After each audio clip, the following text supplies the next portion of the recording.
আসসালামু আলাইকুম রহমতুল্লাহি আবরকাতু। নমস্কার, আদাব। আমি রফিক শেখ, ওয়েস্ট বেঙ্গল ইন্ডিয়া থেকে বলছি, part of victory with us. সর্বপ্রথমে জানাই আমাদের সিও অ্যাশ মুফারে স্যারকে অসংখ্য অসংখ্য ধন্যবাদ। তিনি আমাদের কোনো যোগ্যতা, কোনো কালার, কোনো রং, কোনো জাতি না দেখেই যে ফাউন্ডারশিপটা দিয়েছেন এবং সম্পূর্ণ কাজটা আমাদের এআই কাজ করবে। আমরা অ্যাশ মুফারের সঙ্গ দেবো, অ্যাশ মুফারের সাথে থাকবো। সেখান থেকে আমরা একটা সম্মানের জায়গা তৈরি করতে পারবো এবং এখান থেকে আমরা একটা আর্নিং তৈরি করতে পারবো। সেই অ্যাশ মুফার স্যারকে অসংখ্য অসংখ্য ধন্যবাদ।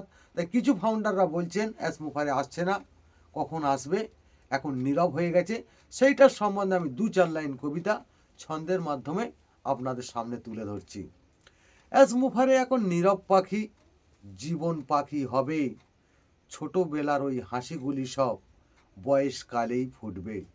ফুটবে যখন বুঝবে তখন নীরব পাখির দাম।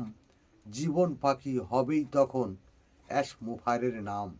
নাম থাকবেই, দাম বাড়বেই, সমাজ তোমার চিনবে। নীরব পাখি কথা বলছে, সারা পৃথিবীই দেখবে। দেখবে যখন ভাববে তখন নীরব পাখির কথা। জীবন পাখি ভেবেই তারা বাঁধবে বুকেই বাসা। বাসা যখন বাঁধবে কিন্তু যাবে না কই চলে। নীরব পাখি জীবন সাথী হয়েই কিন্তু ভেবে। মানব জাতি বাসা বাঁধবেই অ্যাশ মুফারের তীরে। সব মানুষই স্বাধীনতা পাক, এটাই তারাই ভেবে। ভেবেছে যখন মানব জাতি সবাই হবেই সমান।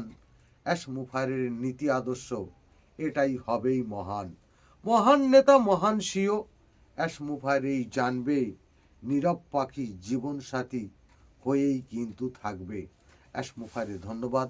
ভিক্টোরি উইথ অ্যাশ জিন্দাবাদ। আপনাদের যদি ভালো লেগে থাকে লাইক, কমেন্ট, শেয়ার করুন। ধন্যবাদ।